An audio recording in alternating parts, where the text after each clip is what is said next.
नहीं थे करना चाहते, वो भी हमें मजबूर कर दिया कि टेबल पर चढ़कर रूल बुक इनकी तरफ इसलिए फेंकी गई कि कम से कम रूल पढ़ लो क्या है।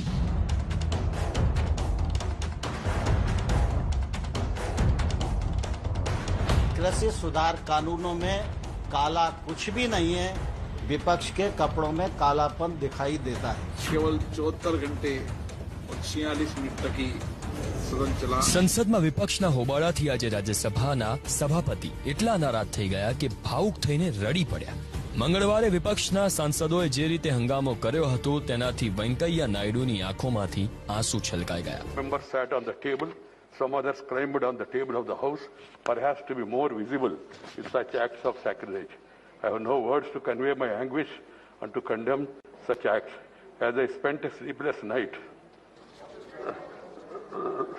last night, I struggled to find out the provocation or reason for forcing this August House to hit such a low yesterday.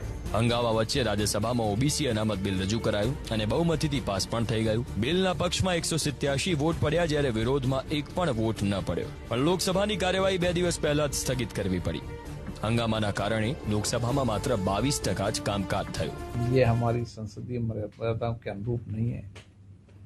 हम अपनी बात अपनी सीट पर जाकर कहें, चर्चा करें, फिर कोशिश करेंगे कि एक अच्छे वातावरण को बनाने के, एक सामूहिकता के साथ काम करने का प्रयास करेंगे ताकि कभी संसद के अंदर गतिरोध ना हो। हमें कोशिश करना चाहिए कि नहीं, हमारी प्रोडक्टिविटी जो लगातार 5 सत्र तक रही है, हम और कोशिश करेंगे, हमारी प्रोडक्टिविटी बढ़ाएंगे और देर रात तो बैठकर चर्चा करेंगे, संवाद करेंगे। तो आ तरफ मंगलवारे राज्यसभाમાં થયેલા હંગામામાં સામેલ કોંગ્રેસ સાંસદ પ્રતાપસિંહ બાજવાને કોઈ પછતાવો નથી। બાજવાનું કહેવું છે કે તેમને સંસદની અંદર ટેબલ પર ચડવા પર મજબૂર કરવામાં આવ્યા। हम नहीं थे करना चाहते, वो भी हमें मजबूर कर दिया कि टेबल पर चढ़कर रूल बुक इनकी तरफ इसलिए फेंकी गई कि कम से कम रूल पढ़ लो क्या है। ये कॉन्स्टिट्यूशन के अधीन रूल क्या है, ये पावर आपको लोगों को दी हुई है, ये ऊपर से कहीं से आप रजिस्ट्री करवा कर नहीं आए। राज्यसभा में कृषि पर चर्चा स्वीकार की गई और चर्चा शुरू ही हुई थी, लेकिन कांग्रेस, टीएमसी, आप पार्टी, इनका जो अलोकतांत्रिक रवैया रहा उसकी मैं तीव्र शब्दों में भर्त्सना करता हूं। कृषि सुधार कानूनों में काला कुछ भी नहीं है, विपक्ष के कपड़ों में कालापन दिखाई देता है। લોકસભામાં 22% જ્યારે રાજ્યસભામાં 23% જ કામ થયું। તો લોકસભામાં 21 કલાક અને રાજ્યસભામાં 22 કલાક કામ થયું। લોકસભામાં 21 કલાક 14 મિનિટ કામ થયું જ્યારે 74 કલાક 46 મિનિટ કામકાજ ઠપ રહ્યું। જ્યારે લોકસભામાં ઓબીસી સહિત 20 બિલ પાસ થયા તો હોબાળાના કારણે કામ ન થતા અંદાજે 112 કરોડની બરબાદી થઈ।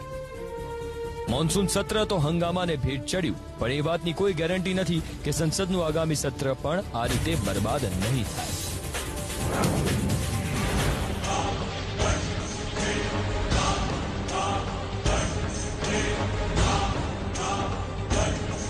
हम आरक्षण में घुसकर सबका साथ सबका विकास करेंगे।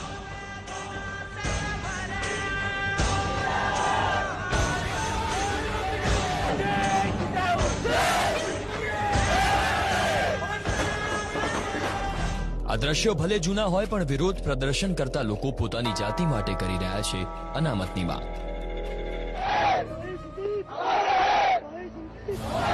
આ માંગ સુપ્રીમ કોર્ટથી પસાર થઈને જ્યારે સંસદમાં પહોંચી તો સવાલ ઉઠ્યો કે શું ઓબીસી જાતિઓને સામેલ કરવાનો અધિકાર રાજ્યોને મળવો જોઈએ, જેના જવાબમાં તમામે એક સૂરમાં કહ્યું હા, મળવો જોઈએ। मैं इसलिए आपको बधाई देता हूं कि देर आए दुरुस्त आए, लेकिन आप ये बिल लाए, पहले आना चाहिए था। केंद्र सरकार द्वारा ऐतिहासिक निर्णय लिया गया और उसकी जितनी प्रशंसा की जाए उतनी ही कम है।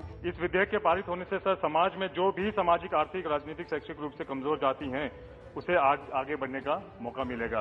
पार्लियामेंट की बेसिक ड्यूटी है, अगर कभी इस प्रकार का जुडिशियल इंटरप्रिटेशन करने के लिए वापस से कोई सुधार करने की आवश्यकता हो, उसको क्लियर करने का तरीका हो, तो ये करने की पावर पार्लियामेंट के पास है। और आज उन गरीब लोगों को न्याय मिले और राज्यों की ताकत भी रहे, अगर इसको क्लियर करने पे हमारा काम है। એટલા માટે જ સંસદના બંને ગૃહમાં ક્યારેક પેગાસસ જાસૂસી તો ક્યારેક ખેડૂત આંદોલન મુદ્દે હોબાળો થતો હતો. તે જ સંસદના બંને ગૃહમાં કોઈ પણ પ્રકારના વિઘ્ન વગર બિલ પાસ થઈ ગયું. 385 ना नील सभा के उपस्थित और मत देने वाले सदस्यों के कम से कम 2/3 बहुमत द्वारा पारित हुआ.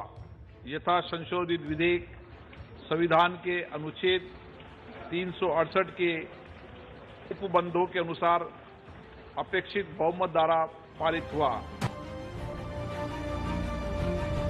રાજ્યસભામાં બિલ પાસ થયા બાદ અને રાષ્ટ્રપતિના હસ્તાક્ષર બાદ મહારાષ્ટ્રમાં મરાઠાઓને ઓબીસી હેઠળ અનામત આપવાનો અધિકાર ઉદ્ધવ ઠાકરે પાસે હશે.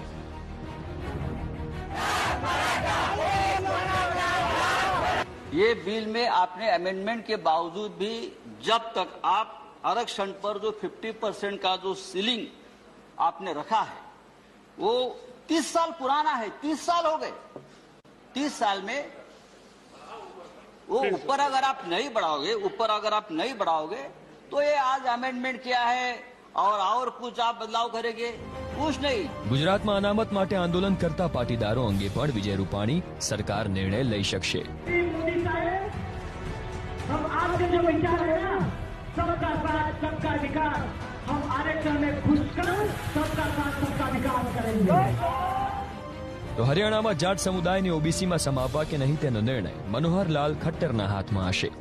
सब पक्षों से बात करने के बाद ये तय हुआ है कि हरियाणा में जाट आरक्षण का अभी आने वाले सत्र में जाट आरक्षण दिया जाएगा. सरकार जाट आरक्षण देगी. અને કર્ણાટકમાં પણ પોતાની જ જાતિના લિંગાયતોને ઓબીસીમાં સમાવવા કે નહીં તેનો નિર્ણય મુખ્યમંત્રી બોમ્બે લઈ શકશે.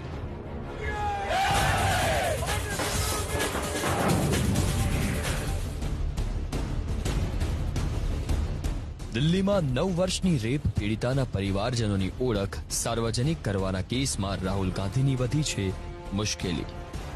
દિલ્હી હાઈકોર્ટે આ મામલે રાહુલ ગાંધીને નોટિસ ફટકારીને જવાબ માંગ્યો. સાથે દિલ્હી પોલીસ અને ટ્વિટરને પણ કોર્ટે નોટિસ ફટકારી. દિલ્હી હાઈકોર્ટમાં કરવામાં આવેલી અરજી પર રાહુલ ગાંધી, દિલ્હી પોલીસ અને ટ્વિટરને નોટિસ ફટકારાઈ. સુનાવણી દરમિયાન અરજીકર્તાના વકીલે કહ્યું, સોશિયલ મીડિયા એકાઉન્ટ પર રેપ પીડિતાના પરિવારની ઓળખ જાહેર કરીને રાહુલ ગાંધીએ કાયદાનું ઉલ્લંઘન કર્યું છે. ચીફ જસ્ટિસે ટ્વિટરના વકીલને સવાલ પૂછ્યો કે શું તસવીર ટ્વિટર પરથી હટાવી લેવાઈ. જવાબમાં ટ્વિટર તરફથી કહેવાયું કે ના, માત્ર રાહુલ ગાંધીએ શેર કરેલું ટ્વીટ હટાવી લેવાયું, પણ તેમનું ટ્વિટર એકાઉન્ટ પણ લોક કરી દેવાયું છે. સુનાવણી દરમિયાન ટ્વિટરે એમ પણ કહ્યું કે રાહુલ ગાંધીએ ફોટો ટ્વીટ કરીને અમારી પોલિસીનું ઉલ્લંઘન કર્યું.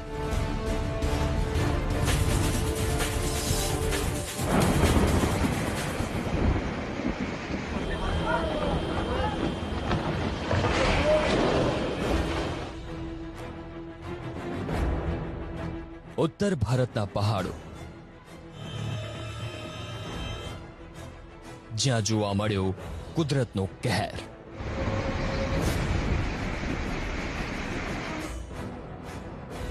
વરસાદી માહોલ વચ્ચે પહાડી વિસ્તારમાં ક્યારે શું થઈ જાય તે કહી ના શકાય. આ દ્રશ્યો એ જ વાતનો પુરાવો છે. આ છે નેશનલ હાઈવે 5 જ્યાં દુર્ઘટના સર્જાઈ. આ રસ્તો શિમલાને રિકોંગ પીઓથી જોડે છે.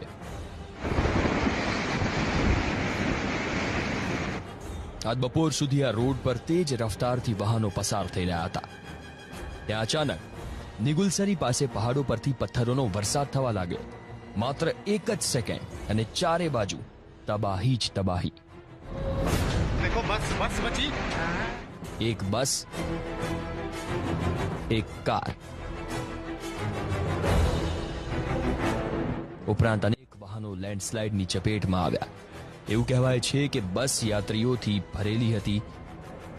કાટમાળમાં 50થી વધુ યાત્રીઓ દટાયેલા હોવાની શંકા છે. અત્યાર સુધીમાં 5 મૃતદેહ મળી આવ્યા, જ્યારે એનડીઆરએફ અને આઈટીબીપીના જવાનો રેસ્ક્યુ ઓપરેશન ચલાવી રહ્યા છે. પણ પહાડો પર સતત ભૂસ્ખલનના કારણે રાહત અને બચાવ કાર્ય આડે અવરોધ ઉભા થઈ રહ્યા છે. पत्थर आने के कारण जो है वो बस वहां पर बीच में फंस गई है। तो रेस्क्यू ऑपरेशन करने की कोशिश कर रहे हैं, लेकिन कठिनाई सिर्फ एक ही चीज की आ रही है, क्योंकि ऊपर से अभी तक वे पत्थर गिर। કાટમાળમાં ફસાયેલી બસ હિમાચલ પ્રદેશ પરિવહન વિભાગની છે। બસના ડ્રાઈવર અને કંડક્ટરને બચાવી લેવાયા। બસ હરિદ્વારથી આવી રહી હતી। वो देखो बस बची। एक एचआरटीसी की बस जो है मलबे में दबी है। ड्राइवर और कंडक्टर तो निकल गए उसमें से, पर अंदर कितने सवारियां हैं और कितने अभी बचे हुए हैं उसका पता नहीं लग रहा है। પહાડોની નીચે સતલુજ નદી વહે છે। પહાડો પરથી પડેલા પથ્થરો અનેક લોકોને નદી સુધી લઈ ગયા હોવાની પણ આશંકા છે।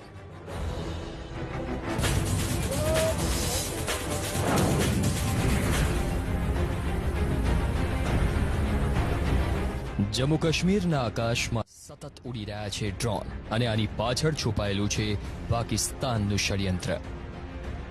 ડ્રોનની આડમાં ભારતીય સુરક્ષા દળોનું ધ્યાન ભટકાવીને ઘૂસણખોરી કરવા માંગે છે પાકિસ્તાન। સીઝફાયર પર સમજૂતી છતાં એલઓસી પર પાકિસ્તાને એક્ટિવ કર્યા लॉन्चिंग पैड्स। जो पार लॉन्चिंग पैड पाकिस्तान की आईएसआई और उनकी बाकी जो सहयोगी एजेंसी के जरिए चलते हैं वो लगभग बराबर कायम है, उनमें कोई कमी नहीं आई है। हम लोग टाइम टू टाइम जब कभी भी जिक्र करते हैं उनका अंदाजा 250 से लेके 300 के करीब लगाते हैं कि 250 से लेके 300 तक जो आतंकी है, दहशतगर्द है, उन कैंपों के ऊपर ट्रेनिंग भी हासिल करते हैं और लॉन्चिंग के लिए भी तैयार रहते हैं। જમ્મુ કાશ્મીર પોલીસના ડીજીપી દિલબાગસિંહનો આ દાવો પાકિસ્તાનના મોટા ષડયંત્રનો પુરાવો છે। જમ્મુ કાશ્મીર પોલીસ મુજબ પાકિસ્તાને આઈએસઆઈ અને અન્ય આતંકી સંગઠનના મદદથી આતંકીઓના લોન્ચિંગ પેડ્સ સક્રિય કર્યા, જેથી અલગ અલગ ટ્રેનિંગ કેમ્પ્સમાં ટ્રેનિંગ લેતા આતંકીઓને ભારતમાં મોકલી શકાય। पाकिस्तान की तरफ से नई नई जो जहां पर फोर्सेज, एक गजवत फोर्स जो बना के जहां पर इन्होंने कम्युनल हार्मनी को डिस्टर्ब करने की कोशिश की थी, उस गजवत फोर्स को पूरी तरह तबाह कर दिया गया, पूरी तरह न्यूट्रलाइज कर दिया गया। એક તરફ પાકિસ્તાન સીઝ ફાયરની સમજૂતીને સ્વીકારી એ જતાવવાની કોશિશ કરવા માંગે છે કે તે હંમેશા શાંતિ ઈચ્છે છે, જ્યારે બીજી તરફ આતંકી લોન્ચ પેડ્સને એક્ટિવ કરીને ઘૂસણખોરી કરવા માંગે છે। પોલીસનું માનીએ તો તાજેતરમાં જેટલા પણ એન્કાઉન્ટર થયા તેમાં ઠાર મરાયેલા આતંકીઓ તાજેતરમાં ઘૂસણખોરી મારફતે ભારતમાં દાખલ થયા હતા। ડીજીપી દિલબાગસિંહ મુજબ 2017-18 માં અનેક યુવા વિઝા લઈને પાકિસ્તાન ગયા। 57 યુવાનોની ઓળખ થઈ જેઓ આતંકી ગતિવિધિઓમાં સામેલ હતા। એમાંથી 17 ઠાર મરાયા જેઓ સરહદ પર ઘૂસણખોરી કરી રહ્યા હતા। એલઓસી પર હજુ પણ 13 આતંકી એક્ટિવ છે। બાકીના 17 યુવકો જે પાકિસ્તાન ગયા હતા તે હજુ પરત નથી આવ્યા। बहुत सारे नौजवान 2017-18 में वैलिड डॉक्यूमेंट लेकर के पार ट्रेवल करने के लिए पाकिस्तान, जहां तो टूरिस्ट वीजा पे घूमने फिरने के लिए, जहां फिर स्टडी वीजा पे। इस तरह के 57 केसेस हमारे सामने आए हैं जो लोग पार गए मगर किसी न किसी आतंकी कार्रवाई में शामिल हो गए।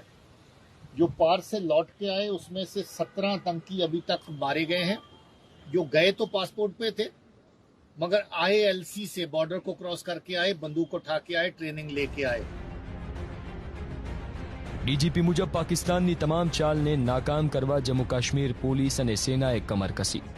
થોડા મહિનાથી પાકિસ્તાન ડ્રોનનો ઉપયોગ ડ્રગ્સ મોકલવા માટે નહીં પણ હથિયાર મોકલવા માટે કરી રહ્યું છે, જેને લઈને સુરક્ષા એજન્સીઓની સાથે પોલીસ પણ સતર્ક છે। સ્વાભાવિક છે કે સતત ડ્રોનનું દેખાવું પાકિસ્તાનના મોટા ષડયંત્રનો ભાગ છે। સૂત્રો મુજબ પાકિસ્તાન ડ્રોન મારફતે સુરક્ષા એજન્સીઓને ગુમરાહ કરવા માટે છે, જેથી તે એલઓસી પર ઘૂસણખોરી કરી શકે। પણ સુરક્ષા દળો પાકિસ્તાનના આવા તમામ મનસૂબાને નિષ્ફળ કરવા માટે સક્ષમ છે।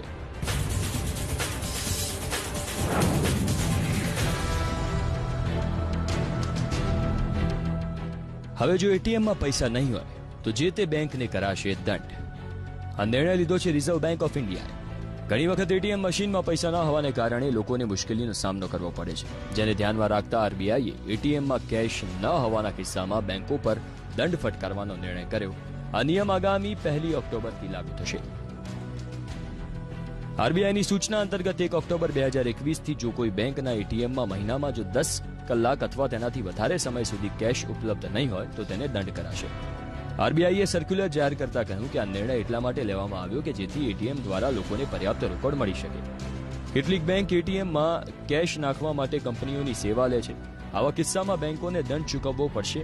જો કે તેના બદલે બેંક તે વ્હાઇટ લેબલ એટીએમ કંપની પાસેથી દંડની ભરપાઈ કરી શકે છે. મહત્વનું છે કે ઘણીવાર પૈસા ન આવવાથી ટ્રાન્ઝેક્શન ફેલ થઈ જવાના કારણે બેંક ખાતાધારકો પાસેથી દંડની રકમ તરીકે ₹20 પ્લસ જીએસટી અલગથી વસૂલે છે. જો કે હજુ સુધી એ સ્પષ્ટતા નથી કરવામાં આવી કે એટીએમ કેટલા સમયથી ખાલી છે તે કોણ નક્કી કરશે.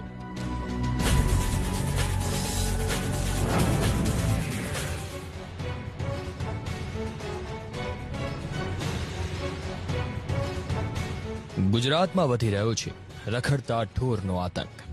આ દ્રશ્યો નવસારીના છે, જ્યાં રખડતા ઢોરના કારણે એક યુવકે જીવ ગુમાવ્યો. કોલેજમાં ભણતો વિશાલ નામનો યુવક પરીક્ષા આપવા જઈ રહ્યો હતો. આ સમયે રખડતા ઢોરે અડફેટે લેતા તેનું મૃત્યુ થયું. યુવાન દીકરાનો મૃતદેહ જોઈને પરિવારજનો ચોધાર આંસુએ રડી પડ્યા. તો વડોદરાના ડભોઈમાં પણ રખડતા ઢોરના કારણે એક અઠવાડિયામાં અકસ્માતના 2 બનાવ બન્યા, જેમાં 2 લોકોએ જીવ ગુમાવ્યો. ડભોઈથી સ્ટેચ્યુ ઓફ યુનિટી જવાના માર્ગ પર સ્ટ્રીટ લાઇટ નંખાઈ છે, પણ વીજ બિલ ભરવાને લઈને નગરપાલિકા અને માર્ગ મકાન વિભાગ વચ્ચે તકરારને કારણે લાઇટ ચાલુ નથી કરાઈ. ત્યારે ગઈકાલે એક યુવક બાઇક પર જતા અચાનક એક ગાય આડી ઉતરી. અકસ્માત સર્જાતા પ્રકાશ નામના યુવકનું મૃત્યુ થયું, તો થોડા દિવસ પહેલા ચેતન નામના યુવકનું પણ રઝળતા ઢોરે અડફેટે લેતા મૃત્યુ થયું હતું. તો ગઈકાલે જામનગરમાં રઝળતા ઢોરે એક મહિલાને અડફેટે લીધી હતી. મહિલાને બચાવવા 2 મિનિટ સુધી સ્થાનિકોએ પ્રયત્નો કર્યા, જેના કારણે માંડ મહિલાનો જીવ બચ્યો. હાલ મહિલાની જીજી હોસ્પિટલમાં સારવાર ચાલી રહી છે.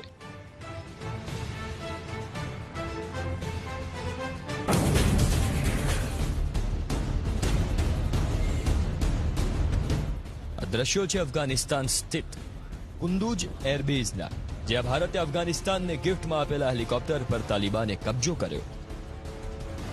MI-24 નામનું આ એ જ હેલિકોપ્ટર છે જેને 2 વર્ષ પહેલા ભારતે અફઘાનિસ્તાનને ભેટમાં આપ્યું હતું. જોકે અફઘાનિસ્તાન તરફથી હજુ સુધી કોઈ સત્તાવાર નિવેદન બહાર પાડવામાં નથી આવ્યું. મહત્વનું છે કે અત્યાર સુધીમાં તાલિબાન અફઘાનિસ્તાનના 8 રાજ્યની રાજધાની પર કબજો કરી ચૂક્યું છે.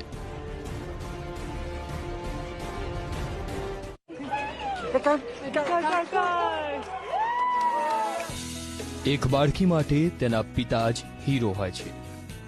એટલા માટે તો આ નાનકડી બાળકી પોતાના પિતાને જોતા જ બેરિકેડિંગ પાર કરીને તેમની પાસે પહોંચી ગઈ.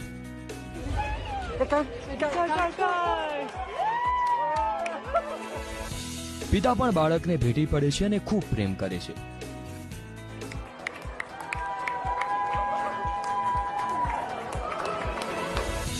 ત્યારબાદ તેના પિતા પોતાનો ગોલ્ડ મેડલ પુત્રીના હાથમાં આપે છે.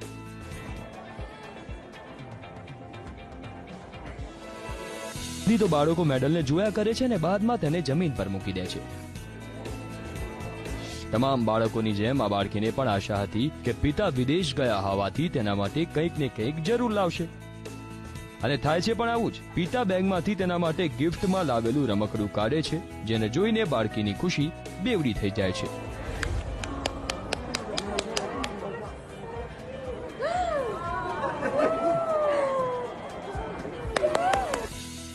આ દ્રશ્યો લંડનના હિથ્રો એરપોર્ટના છે. ઓલિમ્પિક દરમિયાન જિમ્નાસ્ટિકમાં ગોલ્ડ મેડલ જીતીને પરત ફરેલા એથ્લીટ મેક્સ વિટલોકનું સ્વાગત કરવા તેમનો પરિવાર લંડનના હિથ્રો એરપોર્ટ પર પહોંચ્યો. એરપોર્ટના લોન્ચ પર પિતા વિટલોક દેખાતા 2 વર્ષની માસૂમ બાળકી દોડીને પિતા પાસે પહોંચી ગઈ.